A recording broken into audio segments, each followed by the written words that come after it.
January 1943, Berlin.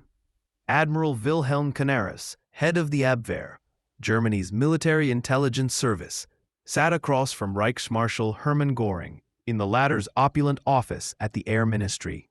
The room was a monument to Nazi power. Marble floors, gilded moldings, oil portraits of Prussian generals. On the table between them lay a dossier, 27 pages of typed reports, aerial reconnaissance photos, factory schematics, and intercepted shipping manifests. Canaris had spent months compiling it. His agents in neutral Switzerland, Sweden, and Portugal had risked their lives to gather the data. Industrial spies embedded in American ports had photographed assembly lines. Former German engineers working at Ford and General Motors had smuggled out production schedules. Every figure had been cross-referenced through 3 independent sources. The conclusion was inescapable.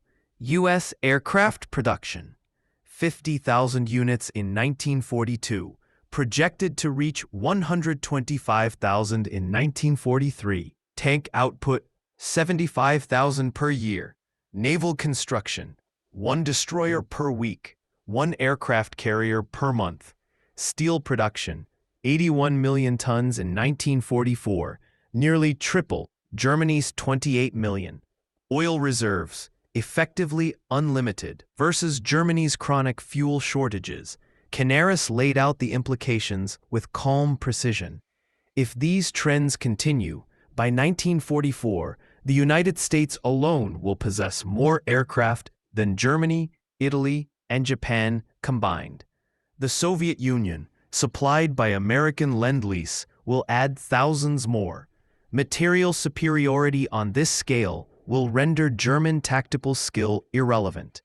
Göring listened in silence, then laughed. Not a nervous chuckle, not a diplomatic deflection. A full-throated, dismissive laugh. "Canaris," he said, leaning back in his chair, "your agents have been fooled by Jewish propaganda. These numbers are impossible. The Americans cannot even make a decent car. And you expect me to believe they can produce 50,000 aircraft?" Canaris tried to explain.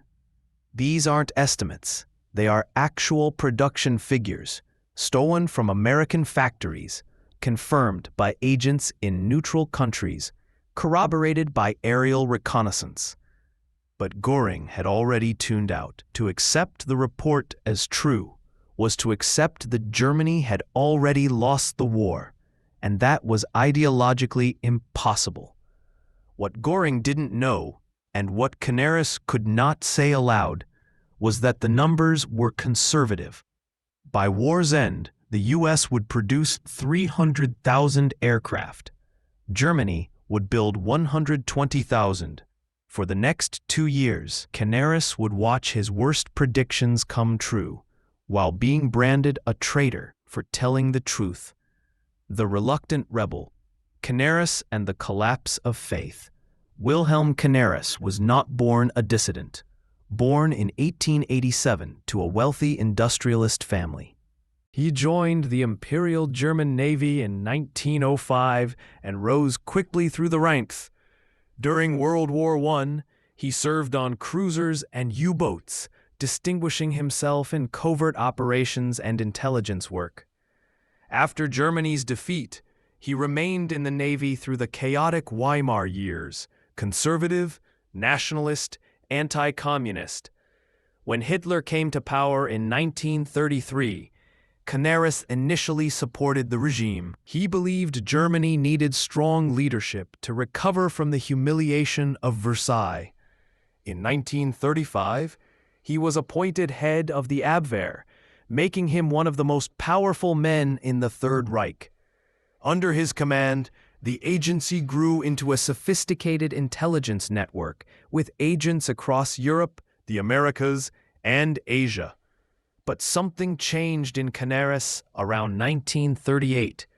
Perhaps it was the night of the Long Knives, when Hitler murdered his own SA leadership. Perhaps it was Kristallnacht, the state-sponsored pogrom against Jewish businesses and synagogues. Perhaps it was witnessing the regime's increasing brutality up close. Whatever the cause, Canaris began to doubt, not Germany, which he loved, but the men leading it. By 1939, he had become something extraordinary and dangerous, a man in a position of immense power within the Nazi state who believed the Nazi state was leading Germany to destruction. He could not oppose Hitler openly. That would mean immediate arrest and execution, but he could try to influence decisions through intelligence reports that showed strategic reality. The problem was that reality contradicted Nazi ideology at every turn. And in the Third Reich, ideology always trumped reality. The first warning, Operation Barbarossa and the Soviet miscalculation. In early 1941, before Operation Barbarossa, the invasion of the Soviet Union, Canaris presented a comprehensive intelligence assessment to the OKW, German High Command. His findings were stark. The Soviet Union possessed far more industrial capacity than previously estimated. The Red Army, though poorly led after Stalin's purges, numbered over 5 million men. The distances were vast, infrastructure was primitive. A campaign that couldn't be won quickly would become a war of attrition. Germany couldn't win. Hitler dismissed the report. The Soviets are subhuman Slavs led by Jewish Bolsheviks. They will collapse like a house of cards. The invasion was launched on June 22, 1941. By December, German forces were frozen outside Moscow, having failed to achieve any strategic objectives. Canaris's predictions were proven correct. Did anyone in the leadership acknowledge this? No. The failures were blamed on weather, unexpected Soviet resistance, anything except the fundamental strategic miscalculation. Canaris wrote another report, more urgent this time. Germany was now fighting a two-front war. Britain hadn't surrendered. The Soviets were still fighting. And worst of all, the United States might enter the war. This was Canaris's nightmare scenario. The American awakening, industrial capacity as strategic weapon. Canaris had studied American history and economics. He knew what the U.S. was capable of when fully mobilized. During World War I, American industrial might had tipped the balance. But in 1941, American capacity was vastly greater. He ordered his agents to gather every piece of information on U.S. production. What they discovered terrified him. Ford's Willow Run plant would soon produce one B-24 Liberator every 63 minutes. General Motors had converted auto plants to build tanks, aircraft engines, and artillery. U.S. Steel alone could produce more steel than all of Germany. American oil production was essentially unlimited. Germany relied on Romanian fields and synthetic fuel. After Pearl Harbor, Canaris knew with absolute certainty Germany would lose the war. It was just mathematics. In early 1942, he compiled his most comprehensive report yet. It detailed 60,000 aircraft in 1942, rising to 125,000 in 1943. 75,000 tanks per year. Naval construction, a new destroyer every week, a carrier every month. Liberty Ship Program. Entire cargo vessels built in under 2 months. The report concluded, by 1944, the Allies will achieve such overwhelming material superiority that German tactical skill and fighting spirit will become irrelevant. He presented it to the OKW in March 1942. The ideological wall, denial as policy. The reaction was hostile. Field Marshal Wilhelm Keitel called it defeatist propaganda. Göring repeated his claim, the Americans are good at refrigerators and vacuum cleaners, not fighters and bombers. Canaris presented evidence, photographs of American factory floors, stolen documents from U.S. planning offices, Testimony from German engineers who had worked in America. everything was dismissed. The numbers had to be fake, manufactured by American intelligence to demoralize Germany. Or the equipment was inferior, crude machines that would fail in combat against superior German engineering. Admiral Karl Dönitz, commander of the U-boat fleet, was particularly resistant. Canaris's report suggested American shipbuilding would soon outpace submarine attacks. Dönitz insisted this was impossible. My submarines will starve Britain into submission before American production matters. What frustrated Canaris most was that some leaders understood the implications. Albert Speer, the armaments minister, had reached similar conclusions through his own analysis. But Speer was focused on maximizing German production, not questioning whether Germany could win. Others who privately agreed with Canaris were too afraid to speak up. In Nazi Germany, pessimism was treason. Questioning victory was defeatism, punishable by death. Canaris was protected by his position, but even he had to be careful. He couldn't say, "We're going to lose." He could only present facts and let others draw conclusions. But when people refused to draw any conclusions, what was the point? The unfolding catastrophe, 1943 to 1944. By mid-1943, everything Canaris had predicted was coming true. American aircraft filled the skies over Europe. Operation Husky, invasion of Sicily, demonstrated overwhelming Allied material superiority. The Central Pacific Campaign showed the U.S. could conduct major amphibious operations across vast distances. In November 1943, Canaris wrote another report. The strategic situation is now irreversible. Germany faces enemies with combined populations 5 times larger and industrial capacity 10 times greater. The only rational course is to seek negotiated peace before Germany is completely destroyed.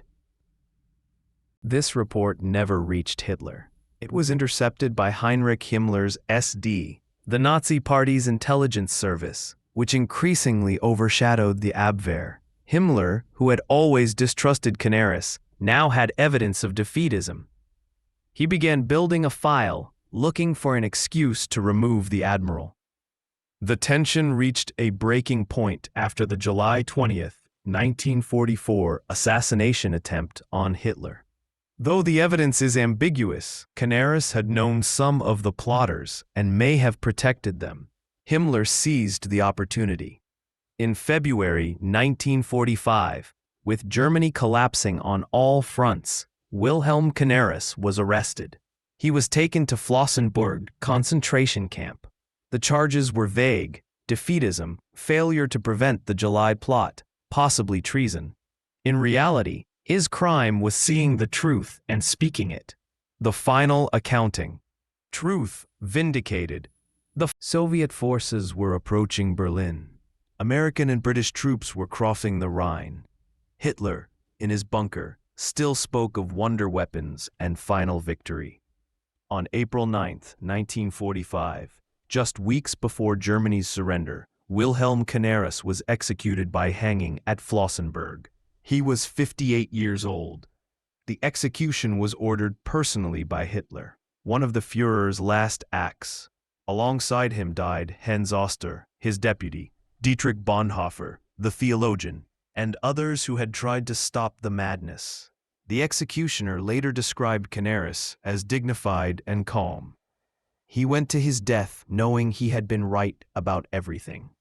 After the war, Allied intelligence officers examined captured Abwehr files. They were stunned by the accuracy of Canaris's reports. U.S. aircraft production, 300,000. Canaris predicted 250,000 by 1940. Steel production, 81 million tons, U.S., versus 28 million Germany. Liberty ships, 2,700 built, at peak, 3 per day. Manhattan Project, cost $2 billion, employed 130,000 people, the scale Germany couldn't fathom. A British intelligence officer wrote, "If Hitler had listened to Canaris, Germany might never have expanded the war. Or if they had listened in 1943, they might have negotiated a peace that avoided total destruction." But Hitler never would have listened. Neither would Göring, Himmler, or Goebbels. They had built their worldview on German racial superiority and the inevitability of victory. Any information contradicting that premise was automatically false, regardless of evidence. The deeper lesson: when power rejects truth. Germany did not lose World War II because its soldiers lacked courage. They were extraordinarily brave. It did not lose because its equipment was inferior. Much of it was excellent. It did not lose because its commanders were incompetent. Many were brilliant tacticians. Germany lost because its leadership was detached from reality. Strategic decisions were based on ideology, not facts. Intelligence contradicting the worldview was dismissed or destroyed.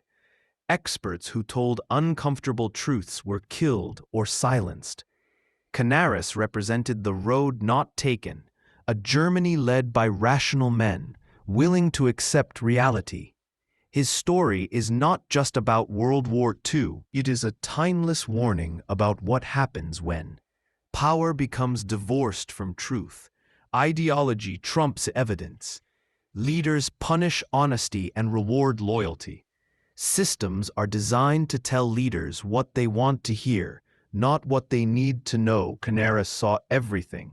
He knew everything, and it didn't matter, because in the Third Reich, truth was treason, and the price of treason was death. The Americans didn't defeat Germany with better soldiers or tactics. They defeated it with mathematics, production numbers, industrial capacity, resources.